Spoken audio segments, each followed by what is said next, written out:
ಈಗ ನೋಡಿ ಇಷ್ಟು ಕಷ್ಟ ಎಲ್ಲ ಪಟ್ಬಿಟ್ಟು ಜೈಲಲ್ಲಿ ಇದರಿಂದ ಬಂದಾದಮೇಲೆ ಅವಳು ನನ್ನ ಬಗ್ಗೆ ಯೋಚನೆ ಮಾಡ್ತಾಳೆ, ಮುಂದೆ ಬಗ್ಗೆ ಯೋಚನೆ ಮಾಡ್ತಾಳೆ ಸರ್. ನನ್ನ ಬಗ್ಗೆ ಯೋಚನೆ ಮಾಡಲ್ಲ ಅವಳು. She will think what to do next. ಫಸ್ಟೇ ಹೇಳಿದ್ದೀನಿ, she is a very business minded girl. ಅವಳು ಮುಂಚಿನ ಬಗ್ಗೆ ಯೋಚನೆ ಮಾಡ್ತಾಳೆ, ಹಿಂದೆ ಬಗ್ಗೆ ಯೋಚನೆ ಮಾಡಲ್ಲ. ಅಂದರೆ ಅವರ ಫ್ಯೂಚರಲ್ಲಿ ನೀವು ಇಲ್ವಾ ಅಂತ? ಅರೇಸ್ಡ್ ಸರ್, ಕಂಪ್ಲೀಟ್ಲಿ. ಪವಿತ್ರ ಗೌಡ ಲೈಫಲ್ಲಿ ಸಂಜಯ್ ಸಿಂಗ್ ಇಲ್ಲ, ಬಟ್ ಸಂಜಯ್ ಸಿಂಗ್ ಲೈಫಲ್ಲಿ ಪವಿತ್ರ ಗೌಡ ಇದ್ದಾಳೆ ಸರ್. ಎಷ್ಟು ಬೇಡ ಅಂದ್ರೂ ಯಾಕೆ ಸರ್ ಇಷ್ಟು ಪ್ರೀತಿ? ಏನು ಮಾಡೋದು sir, the word love sir, that's it.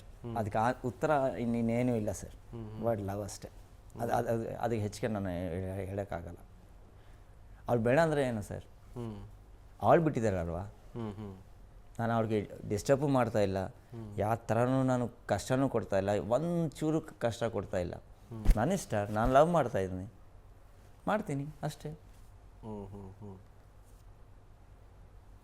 ಯಾಕೆ ಇವಾಗ ನೀವು ಲಾ ಡ್ರಾಮಾ ಇಷ್ಟ ಇದ್ದರೆ ಅದು ನಿಮ್ಮ ಇಷ್ಟ ಅಲ್ವಲ್ಲ, ಅದು ನಿಮ್ಮ ಲವ್ ಅಲ್ವಾ. ಅವ್ರು ತೋರಿಸ್ದೆ ಲವ್ವಾ, ಇಲ್ಲ ಅಲ್ವಾ, ನಿಮ್ಮ ಲವ್ ಅವ್ರ ಹತ್ರ ಹೋಗ್ತಾ ಇದೆ ಅಲ್ವಾ, ಅಷ್ಟೇ ಸಾಕು ಸರ್. ಆಮೇಲೆ ಆಗಿನ ಕಾಲದಲ್ಲಿ ಒಂದು ಸಂಬಂಧಗಳಿಗೆ ಬೆಲೆ ಕೊಡ್ತಾ ಇದ್ರಲ್ಲ ಸರ್. ಈಗ ರಾಮ ಸೀತೆ ಪ್ರೀತಿ ಮಾಡಿದ್ರು, ಅಂದರೆ ಮದುವೆ ಆದಮೇಲೆ ಪ್ರೀತಿ ಮಾಡಿದ್ರು, ಅದಕ್ಕೊಂದು ಬೆಲೆ ಕೊಟ್ಟರು. ಹೌದು. ಬಟ್ ಇಲ್ಲ, ಆಗಾಗಲಿಲ್ಲ. ಪ್ರೀತಿ ಮಾಡಿ ಮದುವೆ ಮಾಡ್ಕೊಂಡ್ರಿ, ಆಮೇಲೆ ಇಲ್ಲ. ಆ ಪ್ರೀತಿ ನಿಮ್ಮಲ್ಲಿ ಮಾತ್ರ ಇದೆ, ಅವರಲ್ಲಿ ಮಾತ್ರ ಇಲ್ಲ. ಇಲ್ಲ ಸರ್, ಅವ್ರಿಗೂ ಪ್ರೀತಿ ಇದೆ, ಅವರು ನಿಭಾಯಿಸ್ತಾ ಇದ್ದಾರೆ. ಯಾರ ಜೊತೆ ಇದ್ದಾರೋ ಅವ್ರ ಜೊತೆ ನಿಭಾಯಿಸ್ತಾ ಇದ್ದಾರಲ್ವಾ, ಅದು ಪ್ರೀತಿಯೇ ಅಲ್ವಾ ಸರ್. ಬಟ್ ಮನುಷ್ಯ ಚೇಂಜ್ ಆಗಿದ್ದಾರೆ ಅಷ್ಟೇ.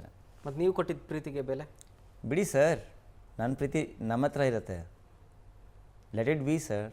ಇದು ಫೋರ್ಸ್ಫುಲ್ ಅಲ್ವಾ, love is not forceful sir. Love is which you can feel, ಅಷ್ಟೇ ಸರ್.